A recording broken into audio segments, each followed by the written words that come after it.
ठीक है, चलिए लास्ट क्लास में हम लोगों ने न्यूरोलॉजिकली एक्टिव ड्रग पे रोका था। ठीक है, याद है ना? कहाँ पे रोका था? न्यूरोलॉजिकली एक्टिव ड्रग पे। तो ये अभी न्यूरोलॉजिकली एक्टिव ड्रग का सबसे पहले हम लोग डिस्कशन करेंगे। ठीक है, देखो हमने क्या कहा अभी तक। जो आपने ड्रग पढ़ा वो क्या पढ़ा? आपने पढ़ा कि एंटी हिस्टामिन क्या होता है, एंटासिड क्या होता है। अब न्यूरो एंटी हिस्टामिन जो हिस्टामिन के इफेक्ट को रोके, उसके बाद क्या कहते हैं, एंटासिड जो एसिडिटी को बनने से रोके या एसिडिटी को न्यूट्रलाइज करे। अब बात है न्यूरोलॉजिकली एक्टिव ड्रग की, जो नर्वस सिस्टम पे या न्यूरॉन पे या मैसेज ट्रांसमिशन को इफेक्ट करे, उसको हम कहते हैं न्यूरोलॉजिकली एक्टिव ड्रग। क्या कहते हैं? Neurologically active drug. अब सुनिए, इसमें इसमें जो हम लोग बात करेंगे,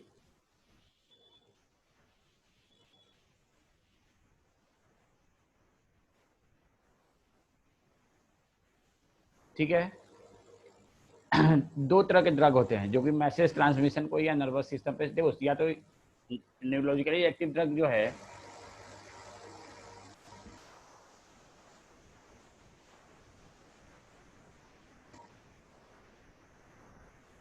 का टारगेट साइट क्या है, या तो सीएनएस या पीएनएस, सेंट्रल नर्वस सिस्टम या पेरिफेरल नर्वस। इन दोनों में से कहीं भी ये वर्क कर सकता है। Neurologically active drug work either in the central nervous system और either over the peripheral nervous system. अल्हम्दुलिल्लाह, अल्लाह का शुक्र है, बहुत अच्छी तबीयत है राशिद कमाल साहब, थैंक यू। नहीं बेटा, मेरी तबीयत बिल्कुल ठीक है, मैं आई एम वेरी वेल। ठीक है ना? अभी जस्ट अभी थोड़ी देर में एनर्जी आ जाएगा, बेफिक्र रहिए। असल में आम ज़्यादा खा लिया हूँ तो नींद जैसे आ रही है। ठीक है ना? अभी सुबह सुबह नाश्ते में आम बहुत सारा खा लिया हूँ। ठीक है ना? तो नींद जैसे आ रही है, अदरवाइज मेरी तबीयत एब्सोल्युटली फाइन है, अल्हम्दुलिल्लाह। ठीक है ना? तो राशिद साहब, thank you for taking such a care. ठीक है, अब आइए बात करते हैं। तो ये या तो सीएनएस पे वर्क करेगा या पीएनएस पे वर्क करेगा। ठीक है, सेंट्रल नर्वस सिस्टम में कोई अल्टरेशन लाएगा या पेरिफेरल। तो भाई नर्वस सिस्टम आप लोग न्यूरॉन पढ़ रखा है। न्यूरॉन्स बेसिकली कैसे अपना काम करता है? तो भाई message production and message transmission, यही तो न्यूरॉन का काम है। प्रोसेसिंग, प्रोसेसिंग में भी मैसेज का ही कहीं ना कहीं एक ये होता है, रोल होता है कि मैसेज प्रोडक्शन में। तो neuron work through neurotransmitter और message transmitter and message production. तो न्यूरोलॉजिकली एक्टिव ड्रग इसी को इंटरफेयर करता है, या तो मैसेज प्रोडक्शन बढ़ा देता है या कम कर देता है, न्यूरो ट्रांसमिशन को बढ़ा देता है या न्यूरो ट्रांसमिशन को कम कर देता है, या उसको हैम्पर कर देता है। यही काम करता है न्यूरोलॉजिकली एक्टिव ड्रग, इसलिए नाम है इसका न्यूरोलॉजिकली एक्टिव ड्रग। क्या नाम है? Neurologically active drug. अब सुन लो, न्यूरोलॉजिकली एक्टिव ड्रग में क्या आता है। तो इसमें दो ग्रुप में के ड्रग आते हैं, कौन कौन से? ट्रैंक्विलाइजर, ये हो क्या रहा है, and analgesic. Tranquilliser and analgesic. अब ट्रैंक्विलाइजर का मतलब क्या होता है? One which bring about tranquillity. Tranquillity का मतलब शांति, दिमाग में एक हलचल सी मची हुई है या दिमाग में बहुत ज़्यादा ही सैड। जैसे अभी राशिद कमाल साहब ने पूछा कि सर आपकी तबीयत बराबर नहीं लग रही है। बिल्कुल मेरी तबीयत ठीक है। असल में क्या हुआ है ना, अभी मैंने एक्सेस फूड खा लिया है। तो जो भी है ना कि एक्सेस आम खा लिया है, तो आम एक्सेस खा लिया तो नींद ऐसे आ रही है। ठीक है, लेकिन अभी दो चार मिनट में मैं सही हो जाऊंगा। ठीक है, क्या होता है ना, अब किसी का बहुत सैड मूड है, कोई बहुत ही एक्टिव है। इन दोनों कंडीशन में, किसी का कोई बहुत सैड मूड है और कोई बहुत ज़्यादा ही जरूरत से ज़्यादा एक्टिव है, इन दोनों कंडीशन में ही नीड मेडिकेशन। और कौन सा मेडिकेशन? जिस मेडिकेशन से उसका जो ब्रेन है वो एक नॉर्मल मोड पे फंक्शनिंग हो जाए, ना तो सुपर एक्टिव रहे ना हाइपो एक्टिव रहे, ना हाइपर एक्टिव रहे ना हाइपो एक्टिव रहे। तो जैसे किसी का ब्रेन मान लो सपोज करो हाइपो एक्टिव है, जैसे कि मान लिया अभी मैं बहुत ही पैसिव लग रहा हूँ, थका थका सा लग रहा हूँ बिल्कुल। ये अभी मुझे आप एक कप कॉफ़ी पिला दो, अभी मैं इनर्जेटिक फील करने लगूंगा। क्या? अरे आएंगे, साइकोलॉजिकल पे भी आएंगे, फिजिकल पे भी आएंगे, फिजियोलॉजिकल पे भी आएंगे, सब पे आएंगे। अभी बात समझो, मोटा मोटी बात समझो। तो अभी मैं एकदम पैसिव हूँ, नींद जैसे आ रही है, थकान हो रही है बिल्कुल, किसी काम में ब्रेन काम नहीं करना बंद कर दिया हुआ है। तो एक आपने मुझे एक कॉफ़ी पिलवा दी, कॉफ़ी पीते ही मैं मेरे अंदर एनर्जी आ गई। तो coffee is a neurologically active drug. Coffee is a, वो क्या कर रहा है, वो जो हमारा ब्रेन डिप्रेस मोड में था उसको एक्साइट कर दिया। अब मान लो अशरफ साहब हैं, कौन साहब हैं? अशरफ साहब हैं। अब बहुत ज़्यादा सुपर एक्साइटेड स्टेट में रहते हैं। अशरफ साहब आर यू हेयर?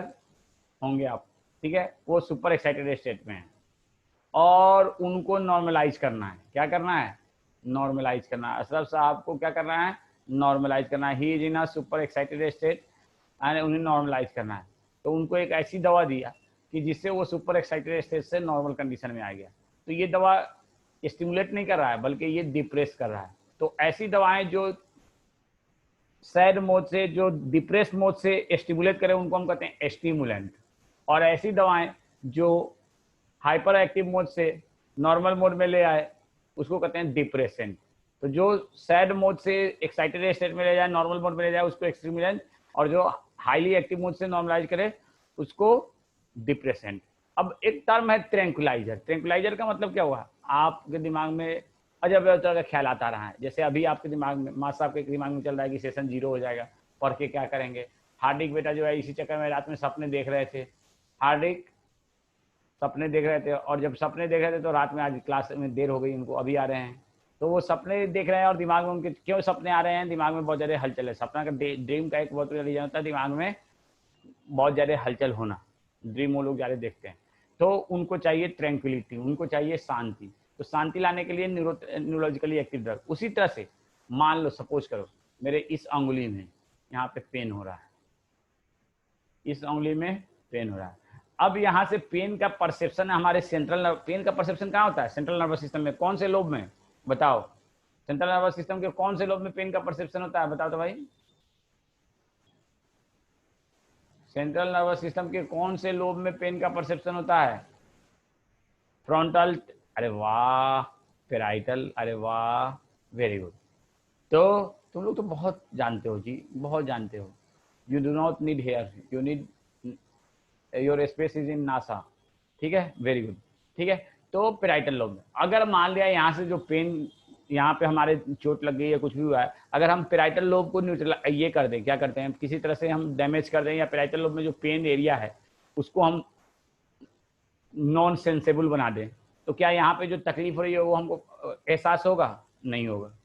तो यहाँ पे हम पेन को, पेन यहाँ पे हो रहा है लेकिन दवा कहाँ के लिए दे रहे हैं? पेराइटल लोब के लिए। अब पेराइटल लोब में हमने उस एरिया को जहाँ से पेन का सेंसेशन होता है, उस एरिया को हमने क्या किया है? न्यूट्रलाइज कर दिया, कि ताकि वहाँ पे पेन का सेंसेशन नहीं। एक तो तरीका ये हो गया। तो ये सिपेंडल जो ये पेन किलर है, ये सीएनएस पे वर्क कर रहा है या इसी ये जख्म पे वर्क कर रहा है? सीएनएस पे वर्क कर रहा है कि नहीं कर रहा है? तो एनाल्जेसिक क्या हुआ? Analgesic is also neurologically active drug. लेकिन कुछ एनाल्जेसिक ऐसे हैं जो यहाँ पे मान लिया पेन हुआ, मेरे देख रहे हो ना, ये मेरे लिटिल फिंगर में पेन हो रहा है। अब यहाँ से ये यहाँ तक सीएनएस तक जाएगा, तो कैसे जाएगा? न्यूरोट्रांसमीटर के जरिए ही तो जाएगा, न्यूरॉन्स के जरिए ही तो जाएगा। अगर मान लो हम कोई ऐसी दवा देते हैं कि जो इसे, जहाँ पे पेन हो रहा है वहाँ पे जो पेन, पेन क्यों होता है? कुछ यहाँ पे केमिकल्स पैदा होते हैं, पेन केमिकल्स। उन केमिकल्स, और वही केमिकल को डिटेक्ट करता है कौन? हमारा न्यूरॉन्स। लेकिन अगर हम उस केमिकल के प्रोडक्शन को रोक दें तो क्या न्यूरॉन उसको डिटेक्ट कर पाएगा? नहीं कर पाएगा। तो यहाँ भी हम पेन किलर दे रहे हैं, लेकिन यहाँ पे पेन किलर क्या कर रहा है? न्यूरॉन्स में केमिकल को डिटेक्ट नहीं होने दे रहा है, न्यूरॉन्स से केमिकल को डिटेक्ट नहीं होने दे रहा है। तो ये भी क्या है? पेन किलर है। ये भी क्या है? पेन किलर है। और यहाँ भी ये न्यूरॉन के ही मैकेनिज्म को किसी ना किसी फॉर्म में अफेक्ट कर रहा है। तो ये भी क्या हुआ? ये भी क्या हुआ बोलो? Neurologically active drug.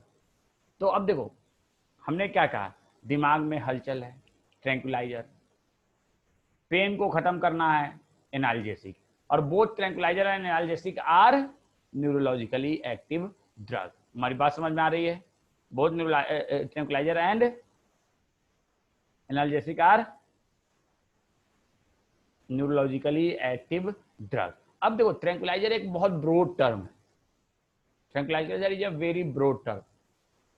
ट्रैंक्विलाइजर एक बहुत ही ब्रॉड टर्म है।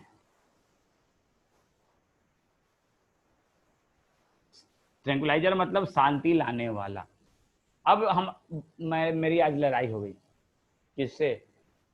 माँ से।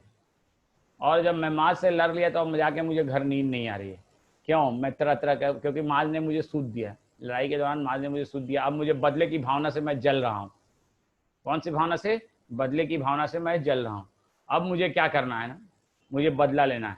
इसी की प्लानिंग कर रहा हूँ, इस चक्कर में टेंशन में हूँ। क्या हो गया, हार्दिक बार बार आपका डिस्कनेक्ट हो रहा है, ठीक है। बदला ले रहा हूँ, इस बदले की भावना में से मैं जल रहा हूँ, और जाके घर में दिमाग में तरह तरह ख्याल आता रहा, इस चक्कर में मुझे नींद नहीं आ रही है। तो आई नीड ट्रैंकुलाइजर। अब मैंने एक ट्रैंकुलाइजर खा लिया, जैसे खा लिया, अब वो आलतू फालतू ख्यालात, अब वो सब जो लड़ाई भिड़ाई हुई थी वो सब धीरे धीरे वो एलिविएट हो रहा है, डिटोरिएट हो रहा है, कम हो जा रहा है, और बहुत शांति दिमाग में आ जा रही है। तो यहाँ पे tranquilliser work as a absolute tranquilliser which bring about calmness in mind. लेकिन नींद भी नहीं आ रही थी, तो हमने क्या किया ना, एक ऐसी दवा खा ली जो कि ट्रैंकुलाइजर ही था, लेकिन थोड़ा सा ज्यादा डोज में खा लिया, तो अब नींद भी आ रही है, या नींद जैसा इफेक्ट ला रहा है। तो उसको हम क्या कहेंगे कि ये नींद जैसा इफेक्ट ला रहा है, तो उसको हम कहेंगे सिडेटिव। है ट्रैंकुलाइजर ही, लेकिन ट्रैंकुलाइजर का जब डोज बढ़ा दिया तो वो नींद के जैसा इफेक्ट लाने लगा। अब वैसे बैठे आ रहे हैं, नींद नहीं आ रही है, एक्चुअली में नींद नहीं आ रही है, लेकिन नींद जैसा इफेक्ट ला रहा है, तो उसको हम क्या कहेंगे, सीडेटिव। और हमने थोड़ा और डोज बढ़ा लिया तो वो पूरी तरह से नींद ला दिया, तो उसको हम क्या कहेंगे, हिप्नोटिक्स। तो basically tranquilliser, sedative, hypnotics same चीज है। ट्रैंकुलाइजर ब्रिंग ओनली शांति, सीडेटिव ब्रिंग शांति plus feeling of sleepiness but not actual sleep, और hypnotics bring about tranquility, sedation plus actual sleep। तो ये तीन तरह का है, ट्रैंकुलाइजर, सीडेटिव एंड हिप्नोटिक्स। मेरी बात समझ रहे हो ना? Tranquilizer, sedation and tranquilization, sedation and hypnotics, क्या डिफरेंस है? तो tranquilizer bring only bring calmness,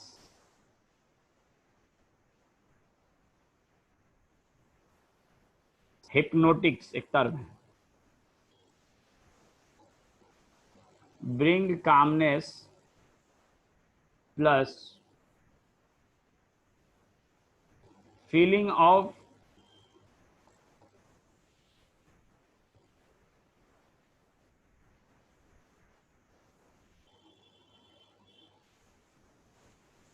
sleepiness and not actual sleep। है ये भी ट्रैंकुलाइजर फैमिली का, ज्यादा डोज में ट्रैंकुलाइजर को दे दिया तो वो हिप्नोटिक्स है। अब sedatives bring calmness plus feeling of sleepiness plus actual sleep, ये तीनों चीज लाएगा। ये 5 ग्राम ये टैबलेट लिया, कोई टैबलेट मान लो, जैसे कि एक टैबलेट है एल्प्रॉक्स, मैं नाम बोल दे रहा हूं, अरे सॉरी मैं उल्टा लिख दिया हूं, ये है सीडेटिव, सॉरी ये है सीडेटिव, बोल रहा हूं कुछ, लिख रहा हूं कुछ, आई नीड सीडेशन, ठीक है, थैंक यू करेक्टिंग हिप्नोटिक्स। एक दवा है जिसका नाम है बेंजोडाइजापिन, 5 ग्राम लिया तो वो ट्रैंकुलाइजर, मान लो एक बात करें, 10 ग्राम लिया सीडेटिव, 15 ग्राम लिया हिप्नोटिक्स। एंजाइटी बता, एंजाइटी क्या है? एंजाइटी में ही तो ट्रैंकुलाइजर लेते हो। एंजाइटी, डिप्रेशन, ये सब क्या है? ये सब एक तरह का दिमाग में अशांति है, तो उस अशांति को शांति लाने के लिए, ठीक है ना, या ट्रैंकुलाइजर लेते हैं, थोड़ा सा और ज्यादा डोज में बढ़ा दिया तो वो एज ए सीडेटिव वर्क किया, और ज्यादा डोज में बढ़ा दिया तो वो हिप्नोटिक। अभी देखो मोटा मोटी समझो, ठीक है। अब आइए, अब tranquilliser and analgesic are neurologically act, these affect the message transmission mechanism from nerve to receptor, from nerve to receptor. Nerve to receptor का मतलब क्या हुआ? जैसे कि न्यूरॉन से कहां पे, पैराइटल लोब में गया, तो parietal lobe serve as a receptor, यहाँ पे here parietal lobe serve as a, for example parietal lobe. यहाँ पे रिसेप्टर का मतलब कुछ और मत समझ लेना, जहां पे एक्चुअल में न्यूरॉन से मैसेज रिसीव हो रहा है। नेक्स्ट, दीज सब केमिकल्स, कौन सा? ट्रैंकुलाइजर की बात कर रहा है यहाँ पे। Tranquilliser relieve anxiety, stress, irritability, excitement by inducing a sense of wellbeing. ये लाइन याद रखना, tranquilliser relieve anxiety, stress, irritability, irritability समझते हो ना, excitement by inducing a sense of wellbeing, आपको अच्छा फील होगा by inducing a sense of, these all, कौन सा, सारे ट्रैंक्विलाइजर जो है ना, they form the an essential component of sleeping pills. Tranquilliser is a essential, अभी बताया ना, ट्रैंक्विलाइजर स्लीपिंग पिल किसको कहते हैं, hypnotics is the sleeping pills, hypnotics is the sleeping pill. तो स्लीपिंग पिल का इसेंशियल कंपोनेंट क्या है, ट्रैंक्विलाइजर जारी डोज में, ट्रैंक्विलाइजर जारी डोज में। There are various type of tranquilliser, they function by different mechanism, they function by different mechanism. यहां तक बात समझो, मैं एक बार फिर से बोल रहा हूँ, ये बहुत डिफिकल्ट टॉपिक है, याद नहीं होता है, मैं बार बार बोलता हूँ कि ये याद नहीं होता है, कौन सा, ट्रैंक्विलाइजर वगैरह की बातें, तो इसीलिए मैं इसको रिपीट कर रहा हूँ। देखो हमने क्या कहा, न्यूरोलॉजिकली एक्टिव ड्रग जो न्यूरो ट्रांसमिशन को अफेक्ट करे या ब्रेन के किसी हिस्से को सप्रेस करे, ठीक है ना, डैमेज नहीं करेगा, न्यूरॉन्स को डैमेज नहीं करेगा, जब एक्सेस डोज में होगा तो डैमेज कर सकता है, लेकिन नॉर्मली ये मैसेज ट्रांसमिशन को इफेक्ट करता है। अब न्यूरोलॉजिकली एक्टिव ड्रग में एक एनाल्जेसिक है जो कि समझा दिया, दूसरा है ट्रैंक्विलाइजर। ट्रैंक्विलाइजर एक बहुत ब्रॉड टर्म है, ट्रैंक्विलाइजर के अंदर आता है सिडेटिव भी, ट्रैंक्विलाइजर के अंदर आता है ट्रैंक्विलाइजर इटसेल्फ, हिप्नोटिक्स और इवन स्टिमुलेंट्स। स्टिमुलेंट्स का मतलब क्या है, जैसे भी बताया ना, कॉफी वाला example, coffee is the stimulants, तो coffee are those tranquilizers, stimulants which elevate the mood। अब देखो एक कॉमन मैकेनिज्म समझो, इसमें आपके बुक में एनसीईआरटी में भी दिया है, जैसे मान लो ये एक न्यूरॉन है, ये न्यूरॉन हमारे सीएनएस का न्यूरॉन, ये एक हमारे सीएनएस का न्यूरॉन है, मान लो, मानने में क्या आता है,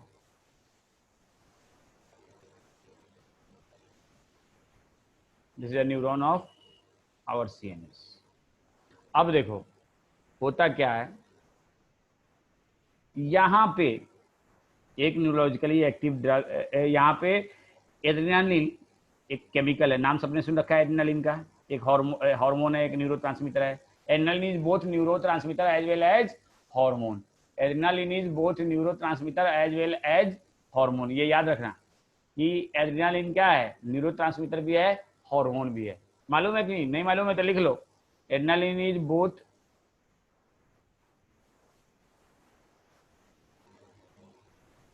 hormone and neurotransmitter. Sympathetic nervous system के पोस्ट गैंग्लियोनिक फाइबर से क्या रिलीज होता है, याद है,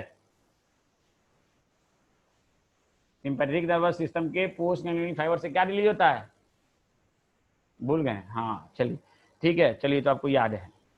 अब देखिए ये एड्रेनालिन क्या करता है ना, इस न्यूरॉन पे वर्क करेगा, ये एड्रेनालिन किस पे वर्क करेगा, this adrenaline work over the neuron, work over the neuron, और as it work over the neuron get activated, neuron get activated, neuron क्या हो जाता है, एक्टिवेटेड हो जाता है। और जब ये एक्टिवेटेड हो जाता है तो क्या होता है, हम लोग एक एक्साइटेड मोड में रहते हैं, एक नॉर्मल मोड में रहते हैं। मान लिया जैसे कि अभी है, अभी थोड़ी देर पहले आया मैं, तो बड़ा सा थोड़ा सा तबीयत, मतलब आप लोगों को लगा, हमसे राशिद कमाल साहब ने पूछा भी कि सर तबीयत बराबर नहीं लग रही है, यस, उस वक्त थोड़ी सी मैं थोड़ा सा फीलिंग ऑफ क्या कहते हैं ना, डिप्रेस मोड में लग रहा था, क्यों, क्योंकि खा लिया था बहुत ज़्यादा, तो नींद जैसे आ रही थी।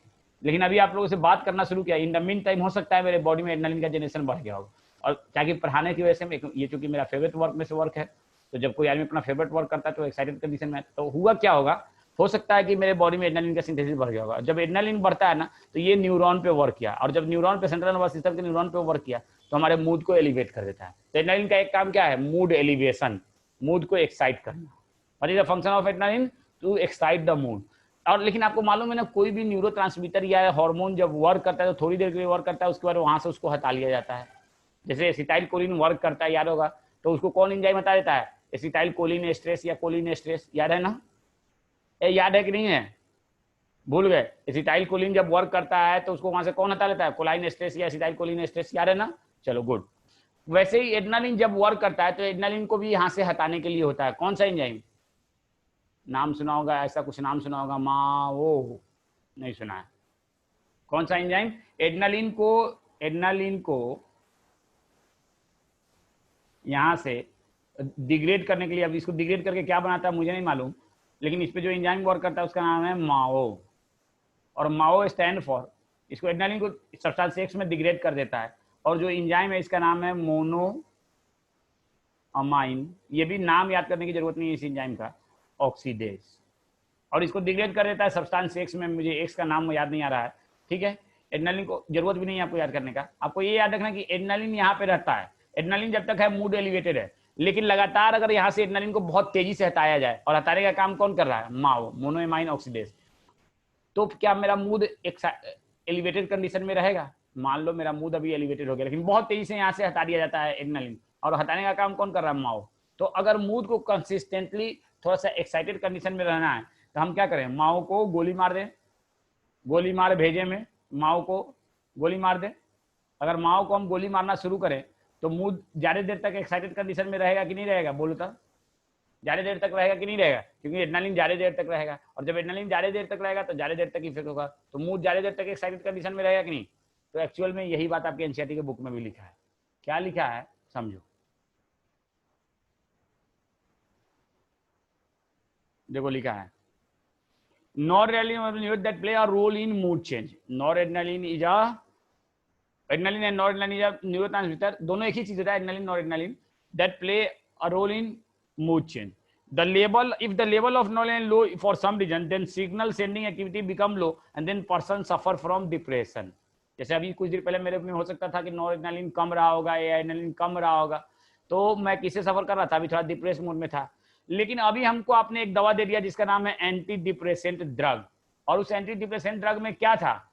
माओ को मारने वाला दुश्मन, ये था एंटी डिप्रेसेंट ड्रग। क्या है ये माओ को मारने वाला, माओ को मारने वाला। These drug in such instances antidepressant drug are required. These drug inhibit the enzyme which catalyze the degradation of noradrenaline. बात समझ में आया? तो ये किसको इनहिबिट करता है, किसको मारता है, किसको खत्म करता है? जो एड्रेनालिन या नॉरएड्रेनालिन को, दोनों को माओ ही क्या करता है? डिग्रेड करता है, नॉरएड्रेनालिन को डिग्रेड करता है। मेरी बात समझ में आया? If the enzyme is inhibited, this important neurotransmitter is slowly metabolized and can activate its receptor for longer period of time, thus counteracting the effect of depression. Depression क्यों आता है? किसी वजह से नॉरएड्रेनालिन बहुत जल्दी जल्दी हमारे बॉडी में से हटाया जा रहा है। कौन हटा रहा है? माओ। कौन हटा रहा है? माओ हटा रहा है। कौन हटा रहा है बेटा? माओ। लेकिन हमने एक ऐसा दवाई दे दिया जो माओ को इनहिबिट कर रहा है। जब माओ को इनहिबिट कर रहा है तो क्या नॉरएड्रेनालिन, मोनोएमाइन ऑक्सीडेज, तो क्या नॉरएड्रेनालिन या एड्रेनालिन जल्दी जल्दी हटेगा? नहीं हटेगा। तो क्या मूड एलिवेटेड कंडीशन में रहेगा कि नहीं रहेगा? मेरी बात समझ रहे हो ना? समझ गए? क्योंकि ये सब अभी आप लोगों ने पहली बार पढ़ रहे होंगे, for the very first time. समझ में आया कि नहीं आया? बोलो भाई एक बार। चलो ठीक है, तो इसी के दो एग्जाम्पल एनसीईआरटी में दिए हुए हैं, आइप्रोनियाजिन एंड फेनेल्जीन। चाहो तो ये नाम याद कर लेना कि iproniazid and phenelzine are two such drug which inhibit MAO और which inhibit the enzyme. Iproniazid and phenelzine are the drug which inhibit the enzyme that is responsible for degradation of noradrenaline और adrenaline। मेरी बात समझ गए? यहां तक कुछ दिक्कत? तो देखो ट्रैंक्विलाइजर में एक मैकेनिज्म ऑफ ट्रैंक्विलाइजर है कि देखो ट्रैंक्विलाइजर कई तरह के होते हैं। एक ग्रुप ऑफ ट्रैंक्विलाइजर का काम क्या है? इट इनहिबिट द माओ और it inhibit those enzyme which causes the degradation of noradrenaline। ठीक है। अदर टाइप ऑफ नॉरएड्रेनालिन, देखो यहाँ पे एनसीईआरटी में लिखा नहीं है कि क्या होता है एक्चुअली में, लेकिन मैं बता दे रहा हूं। सम अदर ट्रैंक्विलाइजर, यहाँ पे अदर नहीं लिखा है एनसीईआरटी में, मैं लिख देता हूं। Some other tranquilliser namely chlordiazepoxide and meprobamate are relatively mild tranquilizer suitable for relieving tension। Tension नहीं करते, दिमाग में बड़ा टेंशन हो रहा है, इसका मैकेनिज्म ऑफ एक्शन अलग है, ये पढ़ना नहीं है। आपको इसके बारे में नहीं पढ़ना है, आपको सिर्फ ये याद रखना आइप्रोनियाजिन and फेनेलजीन inhibit those enzyme which is responsible for degradation of iproniazine and phenelgene inhibit those enzyme which is responsible for degradation of noradrenaline और adrenaline। ठीक है, क्या हो गया, आज बच्चे बार बार आ रहे हैं जा रहे हैं। ठीक है, चलिए देखिए, some tranquilizer namely chlorodiazide peroxide and meprobamate are relatively mild tranquilizer suitable for relieving tension, लेकिन इसका मैकेनिज्म ऑफ एक्शन अलग है। ठीक है, लेकिन आपको ये इसका मैकेनिज्म ऑफ एक्शन याद करने की जरूरत बिल्कुल भी नहीं है, आपको सिर्फ आइप्रोनियाजिन एंड फेनेलजीन का, इनफैक्ट इसमें आप नाम भी चाहो तो सिर्फ ये याद रख लेना, नहीं तो कोई ये जरूरी नहीं है मेप्रोबामेट।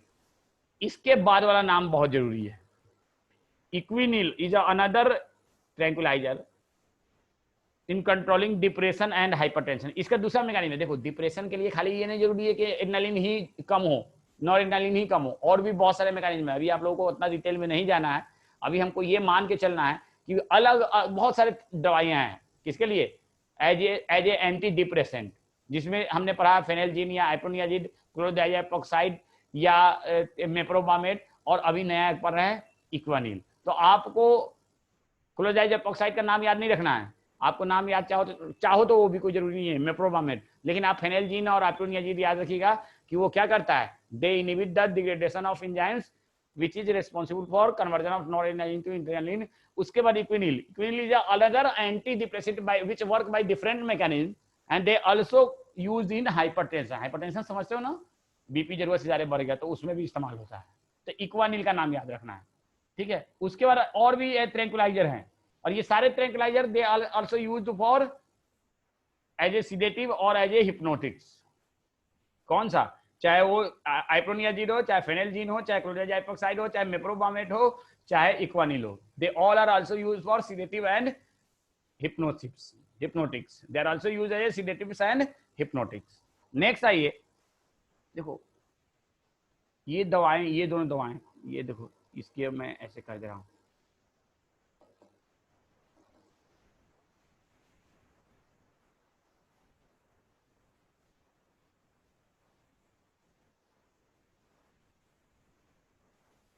ये नाम जो है ना आप ध्यान में रखना प्लीज। क्यों ध्यान में रखना, मैं बता रहा हूं। अब बारबुचेरी, देखो आप लोगों को अब एनसीईआरटी में हटा दिया, नहीं जब पहले था बारबुचेरेट का नाम, हालांकि अभी भी दिया हुआ है शायद, या हटा दिया, मुझे ध्यान है हटा दिया, जो लेटेस्ट एडिशन आया ना उसमें नाम वो हटा दिया, बायो वाले एनसीईआरटी में, लेकिन केमिस्ट्री के एनसीईआरटी में अभी still this name is present and is a very important name. कई बार बारबुचेरेट पे क्वेश्चन आ गया है। तो barbiturate are group of drugs which work by different mechanism and used as a antidepressant, but the one of the very common problem associated with barbiturate is that कि barbiturate work over the central nervous system and it causes the damage of central nervous system। बात ये याद रखना, barbiturate work over the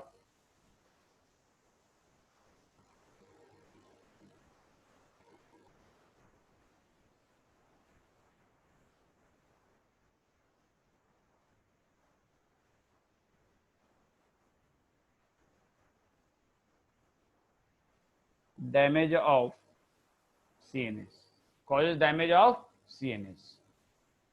barbiturate work over the CNS and causes damage of CNS।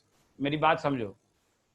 अब barbiturate में कई सारे दवाइयां आती हैं ब्रांड नेम से, जैसे कि वेरोनॉल, एमाइटल, नेम्ब्यूटाल, ल्यूमिनल, सेकेनल, ये सब बारबिचुरेट हैं, और they all are used as a tranquilizer, sedative and hypnotics.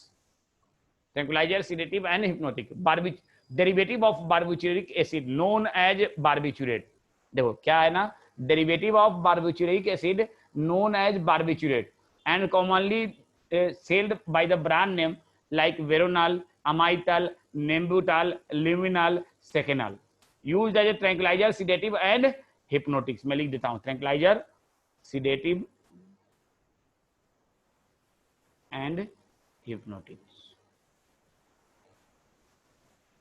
barbiturate और hypnotic देखो नीचे लिख दिया है, that is a sleep inducing producing agent। लेकिन सुन लो, बारबिचुरेट बहुत ही कम डोज में ट्रैंक्विलाइजर के जैसे बिहेव करता है, बहुत उस थोड़े से कम से थोड़े से ज्यादा डोज में ये सीडेटिव है, लेकिन जैसे ही इसका एक एप्रिसिएबल डोज जिसको लिया जा सकता है, इनटेक किया जा सकता है, उस डोज में जिस डोज को इनटेक किया जा सकता है उस डोज में बार्बिट्यूरेट हमेशा कैसे बिहेव करेगा, हिप्नोटिक्स। तो barbiturate mainly work as a hypnotics. देखो मान लिया 1 मिलीग्राम आपको लेना, दवा में 1 मिलीग्राम मान लो डालना, 1 मिलीग्राम डालना बहुत मुश्किल काम हो रहा है, लेकिन 1 मिलीग्राम में ये वर्क कर रहा है कैसे, एज ए ट्रैंक्विलाइजर।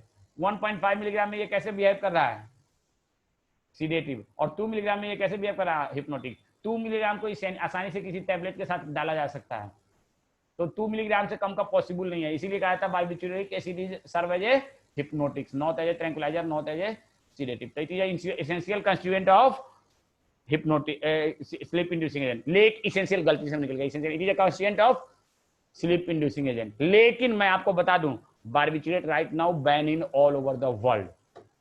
दुनिया में कहीं भी अब बार्बिट्यूरेट एज ए ना तो ट्रैंक्विलाइजर यूज होता है, ना हिप्नोटिक यूज होता है, ना सीडेटिव। ये याद रखना, barbiturate are is ban all over the world right now.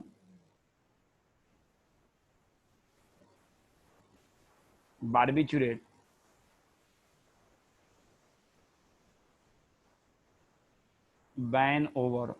ban all over the world because it have very high addictive value। अब एडिक्टिव वैल्यू क्या होता है आगे समझेंगे। And causes damage of central nervous system, causes damage of central nervous system. ये याद रखना बात कि बार्बिट्यूरेट अब मार्केट में नहीं बेचा जाता है। क्यों नहीं बेचा जाता है, क्योंकि एक तो एडिक्शन कराता है बहुत जल्दी, अब एडिक्शन क्या होता है आगे डिस्कस करेंगे, और दूसरा ये सीएनएस को डैमेज करता है। अब देखो, तो ये बार्बिट्यूरेट की कहानी हो गई। उसी तरह से कुछ ट्रैंक्विलाइजर्स हैं जिसका देखो, जैसे कि यहाँ पे वेलियम है ना, वेलियम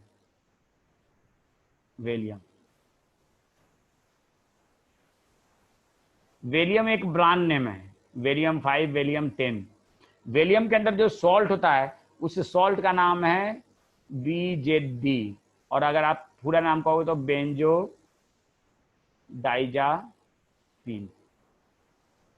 वेलियम का नाम क्या है, बेंजो डाइजापिन। तो ये वेलियम देखो यहाँ पे सॉल्ट का स्ट्रक्चर भी बना हुआ है, this is the structure of benzodiazepine. तो बेंजो डाइजापिन भी यूज होता है as a hypnotics, as a tranquilizer, as a, ये याद रखना, ये आपके अभी आगे हम पढ़ेंगे। Benzodiazepine use as a tranquilizer, use as a sedative, use as a hypnotics, and it is not ban, it is a most popular anti depressant और most popular tranquilizer, most popular sedative and most popular hypnotics. कौन सा, benzodiazepine.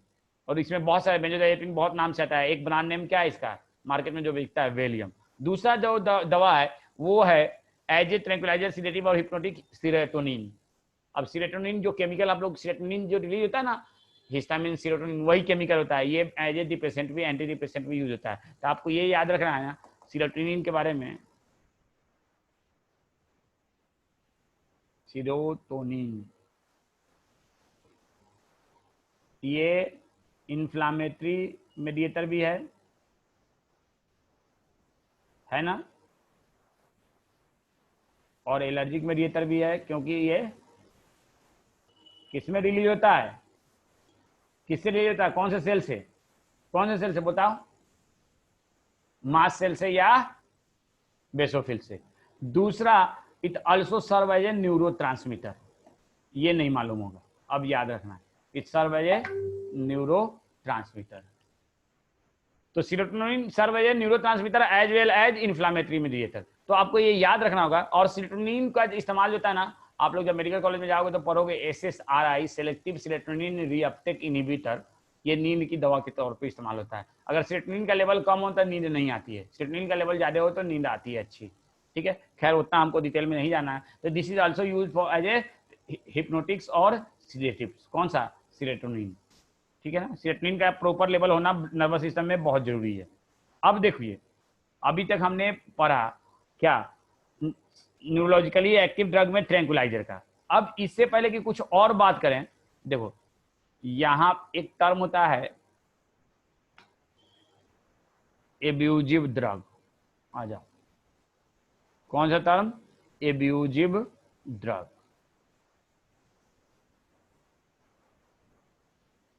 ये भी सुन लो, गाली, जो drug गाली दे उसको कहते हैं एब्यूजिव ड्रग। नहीं तो आपने देखा ट्रैंकुलाइजर की बात। अब ट्रैंकुलाइजर के बाद दूसरा न्यूरोलॉजिकली एक्टिव ड्रग कौन सा है? एनाल्जेसिक। कौन सा है बेटा? एनाल्जेसिक। एनाल्जेसिक का मतलब जो पेन को रिड्यूस करे। एनाल्जेसिक रिड्यूसेस और abuses pain without causing the impairment of consciousness. Consciousness को नहीं, ये नहीं कि आपको फेंट कर देता है। जैसे एनेस्थेसिया और एनाल्जेसिक में क्या डिफरेंस है? Anaesthesia versus analgesic. देखो हमारे इस उंगली में, ये उंगली तो याद है, अजय देवगन वाला उंगली है ये, ठीक है ना, गोलमाल गोलमाल, ये उंगली में पेन हो रहा है। अब आपने यहाँ पे एक लोकल एनेस्थेसिया डाल दिया। लोकल एनेस्थेसिया का मतलब ऐसा जो इस एरिया को शून्य कर दे। उसके बाद कोई इस पे चींटी काटेगा तो आपको पता चलेगा? भाई बोलो, कोई इस पे आपको चींटी काटेगा, यहाँ पे हमने लोकल एनेस्थेसिया डाल दिया, इसको शून्य कर दिया बेहो, तो क्या आपको कोई यहाँ पे चींटी काटेगा तो पता चलेगा? नहीं चलेगा। लेकिन क्यों? अभी हमको दर्द हो रहा था, क्या हो रहा था? इस एरिया में दर्द हो रहा था, तो इसमें लोकल एनेस्थेसिया किसी ने इंजेक्ट कर दिया। अब इस एरिया में से हमको कुछ भी पता नहीं चल रहा है। लेकिन इसकी जगह अगर कोई एक टैबलेट खिला दिया, एस्पिरिन या पारासीटामोल या डाइक्लोफिनेक या कॉम्बीफ्लाम या नेमोसलाइड, तो हमारे दर्द तो खत्म हो गया, यहाँ का दर्द खत्म हो गया, लेकिन यहाँ पे चींटी काट रहा है तो पता चल रहा है। तो पहला वाला क्या है? एनेस्थेसिया है। दूसरा वाला क्या है? एनाल्जेसिक है। एनाल्जेसिक क्या करता है? लॉस ऑफ कॉन्शसनेस को या लॉस ऑफ लोकलाइज इरेटिबिलिटी को खत्म नहीं करता है, लेकिन पेन को खत्म कर देता है। कौन? एनाल्जेसिक। लेकिन एनेस्थेसिया करता है या तो कॉन्शसनेस खत्म कर देगा या लोकलाइज इरेटिबिलिटी को खत्म कर देगा। तो डिफरेंस बात समझ में आ रहा है कि एनाल्जेसिक रिड्यूसेस और abolish pain without causing impairment of consciousness, without causing impairment of consciousness, mental confusion, incoordination or paralysis or some other disturbances of nervous system। देखो ये कॉन्शसनेस को लॉस नहीं करेगा, मेंटल कंफ्यूजन स्टिल रहेगा, इनकोऑर्डिनेशन अभी भी रहेगा। पर क्या होता है ना, कई बार जब हम central anaesthesia, analgesic undoubtedly analgesic is a better, but depend upon condition. किसी को सर्जरी करनी है, मान लिया यहाँ पे हाथ में जख्म हो गया है, इस जख्म को हटाना है, तो हम कोई अपना यहाँ पे चाकू लगाने देगा? जैसे कहते हैं बहुत तेज पेन होगा, क्योंकि एनाल्जेसिक जो होता है ना, ऐसा नहीं है कि बहुत हाई ग्रेड ऑफ पेन को खत्म कर देता है, लो ग्रेड ऑफ पेन को खत्म करता है। लेकिन जब यहाँ पे बहुत हाई ग्रेड का पेन है तो यहाँ पे लोकल एनेस्थेसिया देना पड़ेगा। तो लोकल, कुछ कंडीशन में लोकल एनेस्थेसिया बेहतर है, कुछ कंडीशन में एनाल्जेसिक बेहतर है। अब ये पूरा तो अभी आपको डिसाइड करना नहीं है, ठीक है ना, बेहतर दोनों है, depend upon the condition to condition। when you become the general surgeon or a specialized surgeon, you will know कि when you have to use analgesic और when you have to use anesthesia, और कौन सा anesthesia, central anesthesia की, general anesthesia की, local anesthesia, उसमें भी anesthesia के साथ भी analgesic इस्तेमाल होता है। तो आपको ये सब बहुत सारी चीजें भी पढ़नी है बेटा। This is just the ABCD, anybody can dance नहीं, ABCL anybody can learn, which is a very basic thing. अभी इसके बाद आपको जब मेडिकल कॉलेज में जाओगे ना, तो इतना यही सब तो पढ़ना है यार, ये पढ़ना है, ह्यूमन फिजियोलॉजी पढ़नी है बहुत डिटेल में। अभी तो तुम लोगों को सिर्फ ABCD बिल्कुल बेसिक्स, ठीक है। तो सुन लो, बेहतर हम ये नहीं कहेंगे ये है। अभी हम एनाल्जेसिया के डेफिनेशन को समझ रहे हैं। तो analgesic are the those substances which reduces the pain without affecting the consciousness, without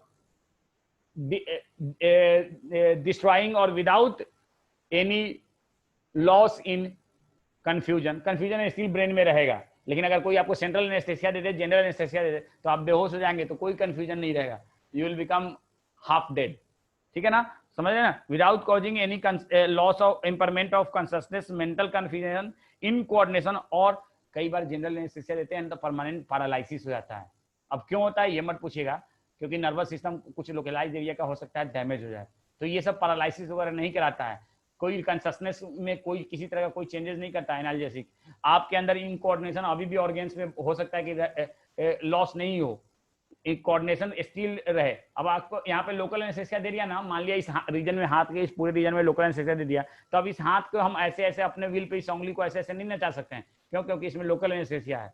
लेकिन अगर वही पेन किलर देंगे तो ये अभी भी हमारे कंट्रोल में रहेगा, तो कोऑर्डिनेशन में हमारे दूसरे बॉडी पार्ट के रहेगा। समझ रहे हैं बात को? तो analgesic are the pain killer which do not hamper any type of consciousness, which do not causes any mental confusion, which do not cause a loss of coordination, and even they do not they never causes any type of paralysis in body, any type of paralysis in body। ठीक है, अब analgesic को हम लोग दो group में divide करते हैं, नॉन नार्कोटिक, नार्कोटिक। नार्कोटिक का मतलब समझते हो? वो नशे में चढ़ गई, सुना है गाना? कैसा है ना, हमको आता भी तो नहीं है गाने। क्या नार्कोटिक मतलब होता है? नशा लाने वाली, निशा नहीं, नार्कोटिक मतलब नशा लाने वाली। नार्कोटिक एनाल्जेसिक, एनाल्जेसिक को दो तरह के ग्रुप में, नॉन नार्कोटिक, नार्कोटिक। अब आपने दारू पी लिया, पुराने जमाने में सुन लो, कहानी सुन लो, जब सर्जरी की जाती थी, जब आज से करीब 200 साल पहले, 150 साल पहले, 100 साल पहले, 100-150 साल पहले, जब एनेस्थेसिया की डिस्कवरी नहीं हुई थी, तो मान लिया मेरा दांत निकालना है, सपोज करो, एक एग्जाम्पल दे रहा हूँ। अब दांत कोई निकालने देगा? बहुत पेनफुल कंडीशन होता है दांत निकालना, ये कोई भी छोटी से छोटी सर्जरी, क्या इम्यून छोटा से छोटा कोई चीज चुभ जाए तो पेनफुल होता है, और दांत निकालना तो काफी क्वाइट पेनफुल, तो कोई जो निकालने नहीं देगा। तो पहले क्या किया? 2 बोतल दारू पिला दिया। दारू पीने के बाद क्या होता है ना, जो हमारा ब्रेन के अंदर सेंट्रल नर्वस सिस्टम में जो पेराइटल लोब है ना, उसमें पेन सेंसेशन कम हो जाता है। उसके बाद उसको पकड़ के उसका दांत निकाल दिया, तो तकलीफ कम होती है। समझ रहे हो बात को ना? तो यहाँ पे दारू क्या कर रहा है? नशा भी ला रहा है और थोड़ा पेन को भी कम कर रहा है, तो ये कहलाएगा नार्कोटिक एनाल्जेसिक। क्या कहलाएगा? Narcotic analgesic. लेकिन समझ में आया बात ना? लेकिन आपको मैंने, आपके दांत में दर्द हो रहा था, आपको मैंने एक दवा दे दिया जिसका नाम है डाइक्लोफिनेक, आपका दर्द ठीक हो गया। अब क्या कि अब इस दांत को निकालेंगे, और जैसे निकालने गए बहुत तेज दर्द होने लगा, फिर से शुरू हो गया। क्यों? क्योंकि ये नशा नहीं लाता है और ये सेंट्रल नर्वस सिस्टम पे भी इफेक्ट नहीं कर रहा है, तो ये कहलाएगा नॉन नार्कोटिक। इसमें कोई किसी तरह का नशा नहीं आया, तो ऐसा पेन किलर जो नशा भी लाए उसको कहेंगे नार्कोटिक एनाल्जेसिक, और ऐसा पेन किलर जो नशा नहीं लाए, आप लोग जो पेन किलर खाते हो वो कौन सा खाते हो? नॉन नार्कोटिक ज्यादातर केसेस में। कभी कभी नार्कोटिक एनाल्जेसिक भी दिया जाता है कैंसरियस पेन में, आगे बात करेंगे। तो pain killer is of 2 type, analgesic is of 2 type, narcotic and non-narcotic. Narcotic which bring about नशा, and non-narcotic which do not bring about any type of नशा। मेरी बात समझ रहे हो? तो एनाल्जेसिक दो तरह के हैं।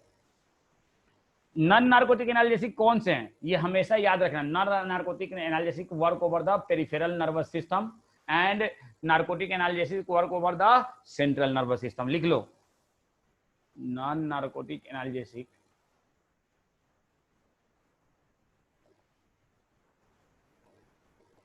Non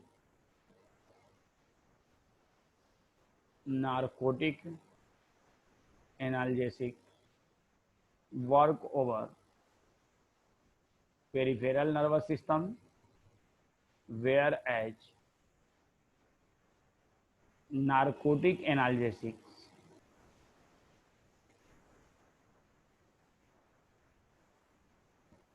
work over central nervous system. समझ में आया बात ना? अब देखिए, नॉन नार्कोटिक एनाल्जेसिक का हमने पिछले क्लास में जितना एनाल्जेसिक का नाम बताया था, उसमें सिवाय मॉर्फिन और इस डेरिवेटिव को छोड़ के हमने ये जो बताया था पिछले क्लास में, आप देखिए पिछले क्लास में क्या बताया था, कहाँ? हाँ ये, हाँ ठीक है, पेन किलर कहीं लिखा था ना, हाँ ये पिछले क्लास में जो हमने बताया था, ये paracetamol, aspirin, Disprin, Combiflam, nimesulide, diclofenac, ये सारे क्या हैं? These all are non narcotic analgesic. And narcotic analgesic में एक ही नाम ही लिखा हुआ है, ये है narcotic, opioid and it's derivative. तो ये सारे कौन सा, चाहे पारासीटामोल हो, चाहे एस्पिरिन हो, चाहे कॉम्बीफ्लाम हो, चाहे नेमुसलाइड हो, चाहे डाइक्लोफिनेक हो, they all work over the peripheral nervous system. They interfere with the message transmission from the pain releasing sites to the CNS। तो जब वहां से मैसेज ही नहीं जाएगा तो पेन ही नहीं होगा। समझ में आ रहा है बात ना? लेकिन नार्कोटिक एनाल्जेसिस कहाँ पे करेगा वर्क? सेंट्रल नर्वस सिस्टम पे, और जब सेंट्रल नर्वस सिस्टम पे वर्क करेगा और वहां पे पेन के सेंसेशन को होने नहीं देगा। मेरी बात समझ रहे हो?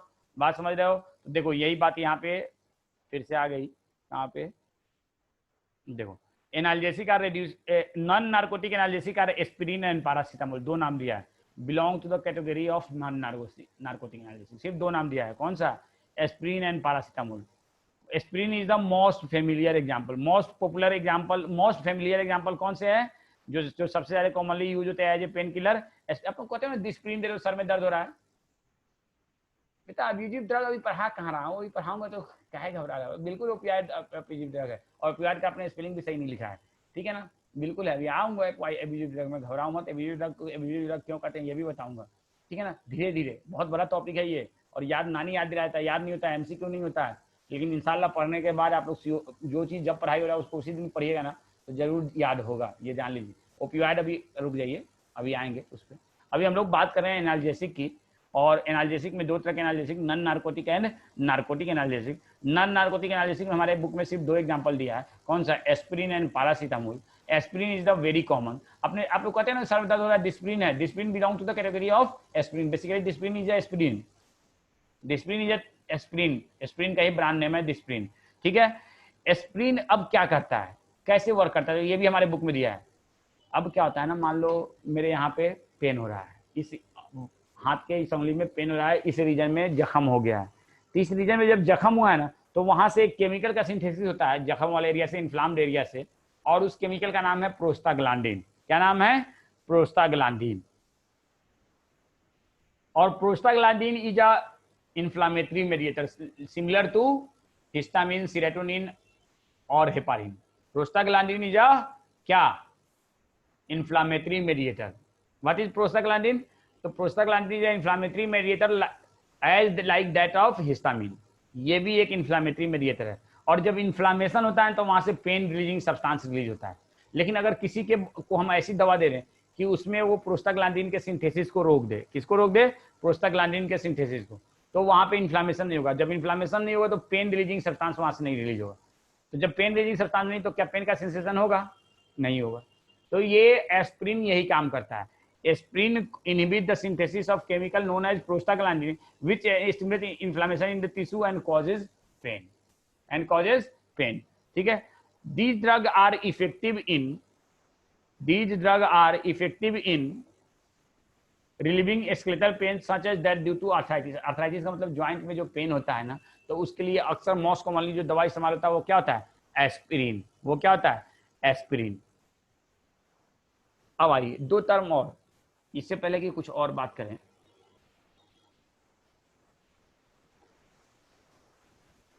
एंटीपायरेटिक नाम सुना है?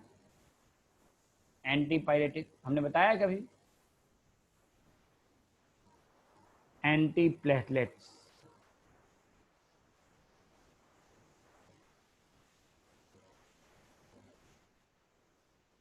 और analgesic.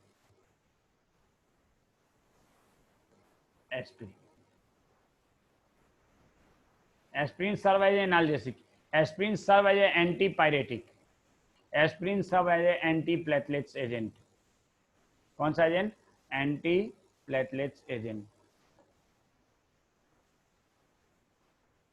Analgesics, antipyretics, antiplatelets agent. Analgesic aspirin serve as analgesic, antipyretic and antiplatelets agent. ये एस्पिरिन होता क्या है? तो एक तो दर्द खत्म किया, कैसे किया? प्रोस्टाग्लैंडिन के सिंथेसिस को। ये टेम्परेचर को भी कम करता है, फीवर को भी कम करता है, और जो भी दवाई चाहे एस्पिरिन हो चाहे पैरासीटामोल, जो फीवर को कम करे, जो टेम्परेचर को कम करे, उसके लिए हम टर्म क्या इस्तेमाल करते हैं? एंटीपायरेटिक। क्या टर्म इस्तेमाल करते हैं? एंटीपायरेटिक। तो antipyretic is a temperature lowering agent. और लास्ट है antiplatelets. Platelets is essential for blood coagulation. Essential तो नहीं कहेंगे, लेकिन platelets, without platelets can effective coagulation takes place? नहीं हो सकता है। Without platelets can effective coagulation takes place? नहीं ना, ठीक है। तो अगर प्लेटलेट्स और प्लेटलेट्स एक जगह जब जमा होता है तभी कोगुलेशन कराता है, तो ये प्लेटलेट्स को एक जगह जमा नहीं होने देता है, और एंटी प्लेटलेट्स एजेंट वर्क करता है। तो ये क्लॉटिंग को भी रोकता है, clotting, prevent clotting, prevent clotting. तो एस्पिरिन का 3 काम है।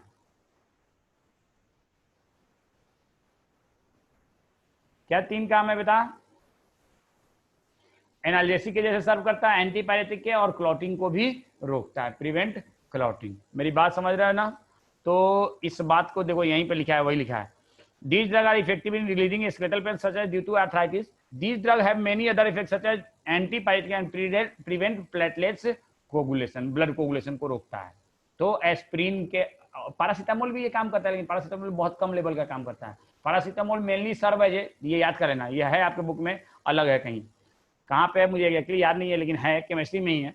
Paracetamol mainly serve as antipyretic, mainly serve as antipyretic. Antipyretic मतलब टेम्परेचर लोअरिंग एजेंट।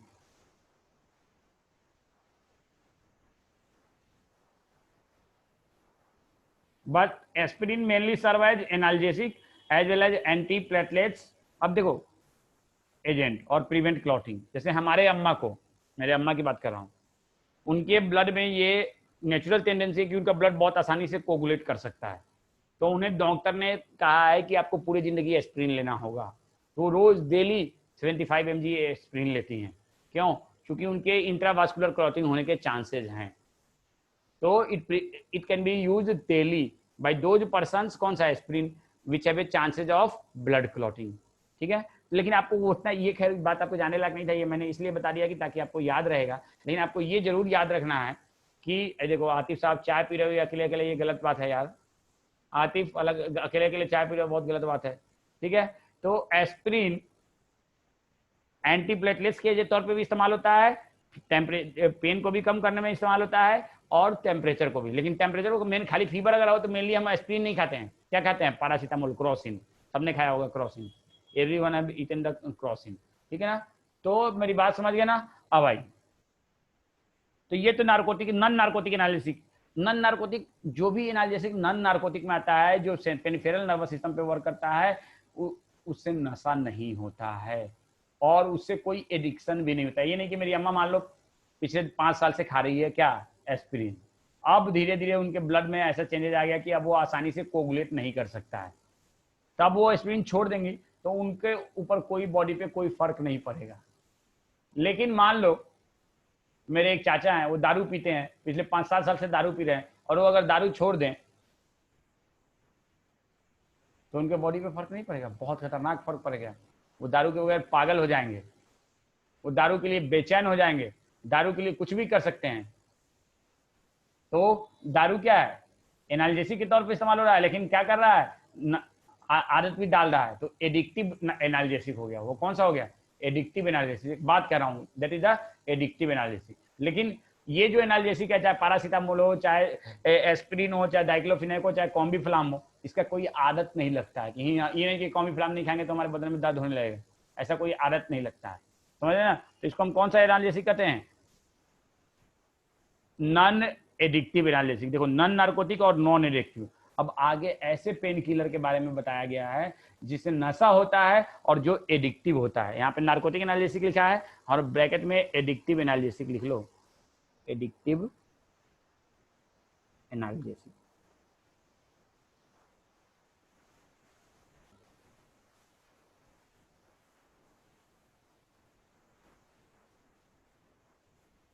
ठीक है, अब एडिक्टिव एनाल्जेसिक में क्या आता है? Morphine and many of its homologue when administered in medicinal dosages relieve pain and produce sleep.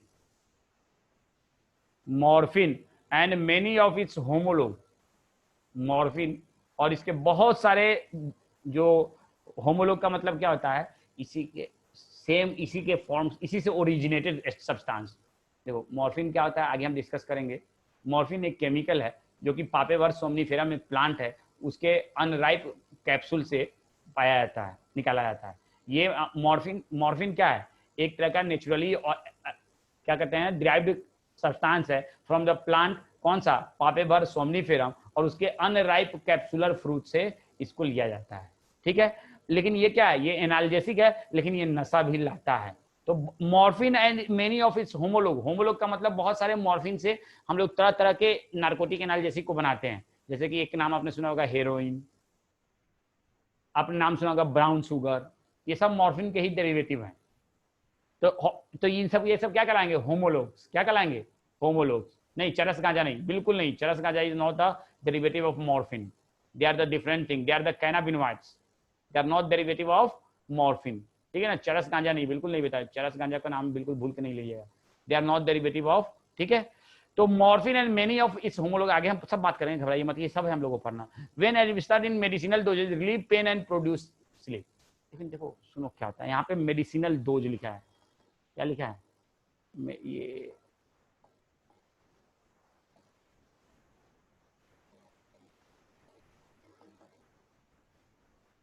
Morphine and many when administered in medicinal dose. Morphine का हम लोग इस्तेमाल, देखो ये नशा लाने वाली दवा है, लेकिन हमने खुद एडवाइस किया है, डॉक्टर मैंने अपने पेशेंट को एडवाइस किया है मॉर्फिन का डेरिवेटिव, ठीक है।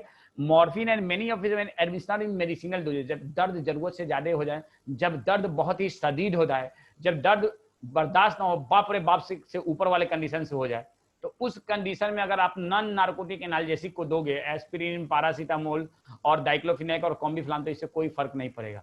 उस कंडीशन में आपको नार्कोटिक एनाल्जेसिक ही देना पड़ता है, और वो मेनली किसका डेरिवेटिव होता है, मॉर्फिन का।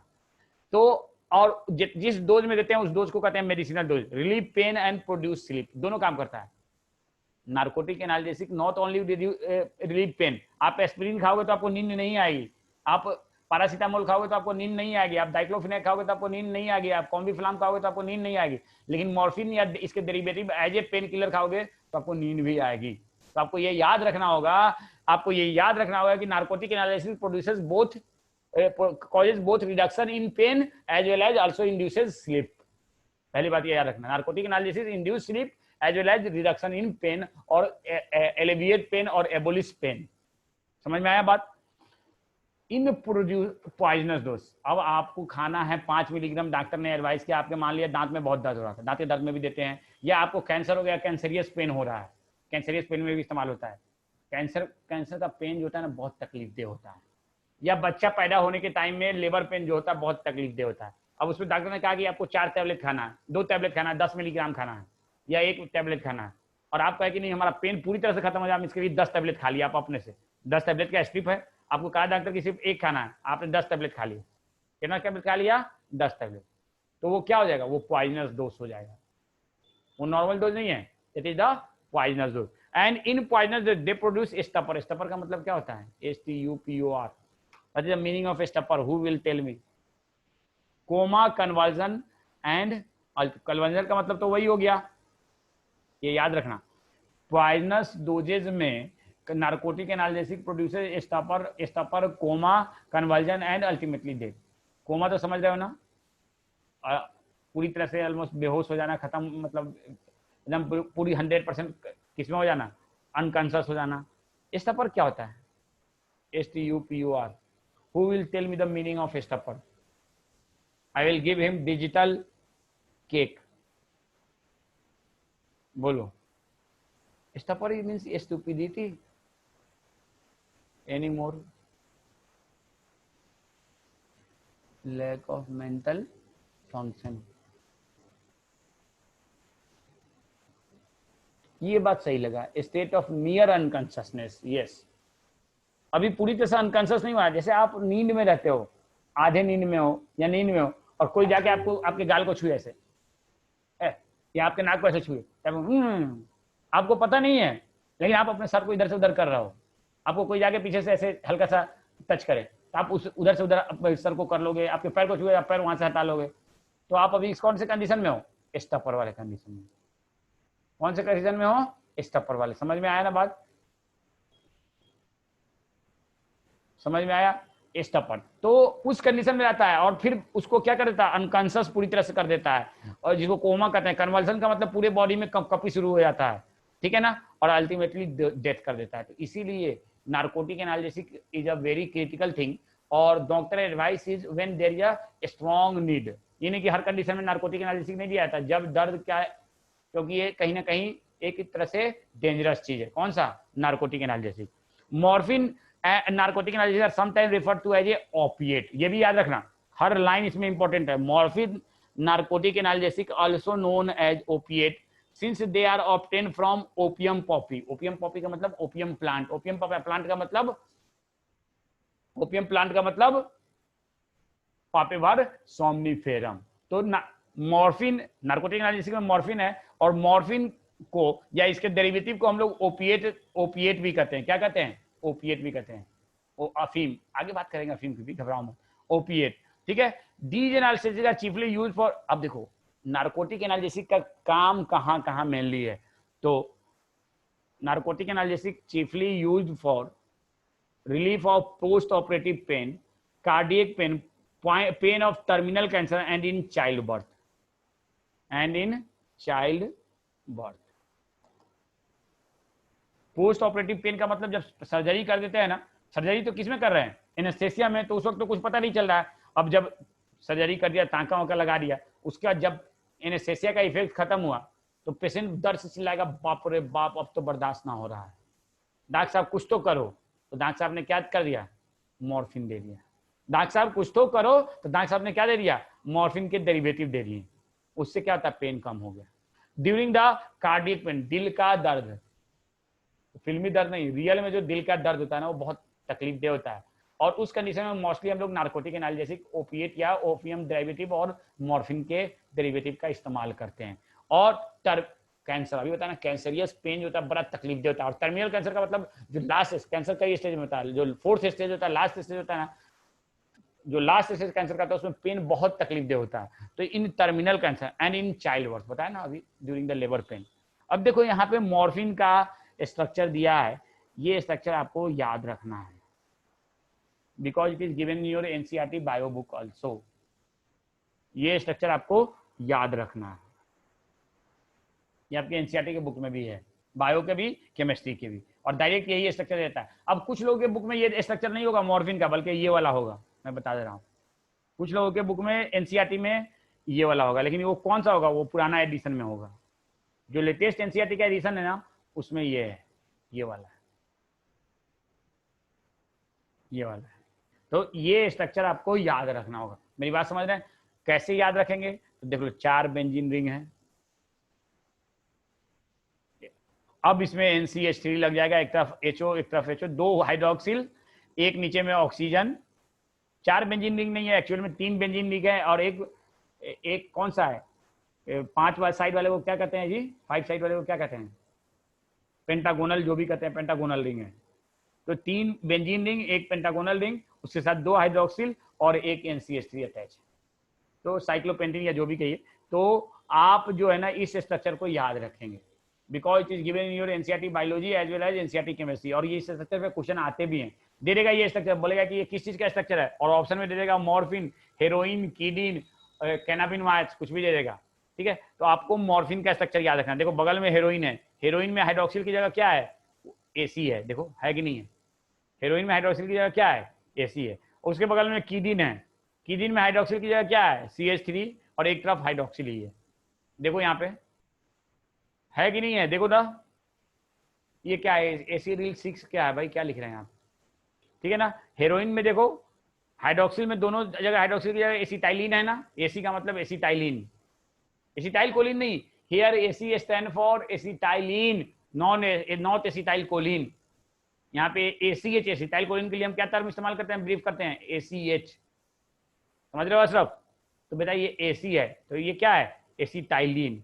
दूसरा यहाँ पे देखो कीडीन में, देखो कीडीन में एक तरफ हाइड्रोक्सिल की जगह CH3 है, दूसरी तरफ हाइड्रोक्सिल है। तो ये तीनों morphine, heroin and codeine, they all are morphine, ये मॉर्फिन इटसेल्फ है, और हेरोइन और कीडीन क्या है, मॉर्फिन के डेरिवेटिव है। तो एक बात ध्यान रखना, heroin and codeine are morphine derivative, heroin and codeine are, heroin and codeine are, बड़ा टॉपिक है बेटा, इट टेक्स टाइम, और आपको हमने केमिस्ट्री में एवरी लाइफ भी ऑलमोस्ट इसमें हमने करा ही रहे हैं। कीडीन are morphine derivative.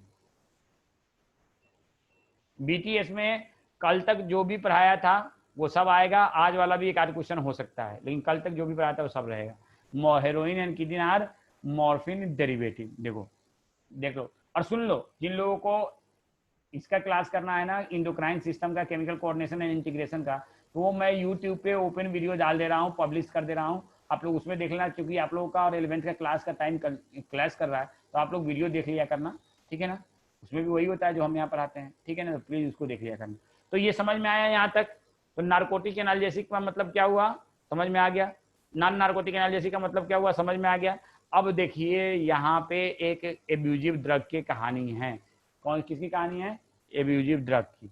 Abusive drug को कहानी अब मैं सुनाने जा रहा हूँ। What is the meaning of abusive drug, उसके बाद ये सारी कहानी अभी एनसीईआरटी में हमारे बुक में है, बहुत सारी लंबी कहानी है, अभी तो कहानी चलती रहेगी। ये देखो ये वाला जो है ऊपर आ गया है,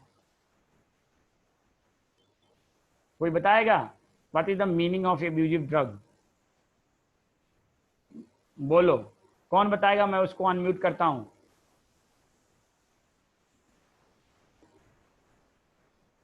कौन बताएगा? हार्दिक प्रसाद सिंह आ गया। हार्दिक, ना ना ना, एब्यूजिव का मतलब ओनली यूज फॉर नशा ना, नशे नशे नहीं। हाँ बोलो हार्दिक, क्या बोलना चाहते हो? बोलो बोलो हार्दिक, सर क्या बोलना चाहते हो? हाँ बोलो। सर जो ड्रग्स नशे के लिए यूज होते हैं। नहीं नहीं नहीं, उसको एब्यूजिव कहेंगे यस सर। ना। मारिया परवेजरी ने कहा डैमेज सीएनएस नहीं। अनस जावेद ने कहा ड्रग चेंजेज पर्सन थिंकिंग। देखो abusive drugs are those drugs which are used for recreational purposes. सुन लो, abusive drugs are those drugs which are used for recreational purposes. Recreational purpose का मतलब मजे के लिए। And and that causes the addiction. And that causes the addiction. कहोगे sir ये addiction क्या है? Abusive drugs are those drugs which used for recreational purpose and that causes addiction. Long-term use of addictive drug or abusive drug led to damage of nervous system, central nervous system. Led to damage of central nervous system. देखो अशरफ का प्यार और इसका प्यार, ये कौन लड़का है जी? कौन है भाई? मेरे नाम में भूल रहा हूँ। अशरफ के साथ कौन बैठा हुआ है? जो भी है, ठीक है, चलो। तो अब बात एब्यूजिव एडिक्टिव, देखो ये थोड़ा सा फिर से ये एक बड़ा टॉपिक है एब्यूजिव ड्रग, और इसमें बहुत लंबी सारी कहानी है। यहाँ पे एनसीईआरटी की पूरी कहानी है, ये सब पूरी एनसीईआरटी की कहानी है, बायो के एनसीईआरटी की, एनसीईआरटी बायो में है ये सारी कहानी, एनसीईआरटी बायो में है ये सब, फूल पत्ते सब यहाँ तक ये सारा। तो आई थिंक एब्यूजिव ड्रग को हम लोग कल शुरू करें। आप लोग एक काम करना, प्लीज एक काम करना, जरूर करना, आप लोग जाना और अपना नोटबुक खोलना और एब्यूजिव ड्रग लिखना, और एक तरफ लिखना साइड ए में साइकोट्रोपिक ड्रग और दूसरा साइकेडेलिक ड्रग। साइकोट्रोपिक ड्रग को हम लोग मूड अल्टरिंग ड्रग भी कहते हैं, साइकेडेलिक ड्रग को हम लोग हेलुसिनोजेंस भी कहते हैं, ठीक है ना, हेलुसिनोजेंस भी कहते हैं। अब मैं पूछ रहा हूं किससे?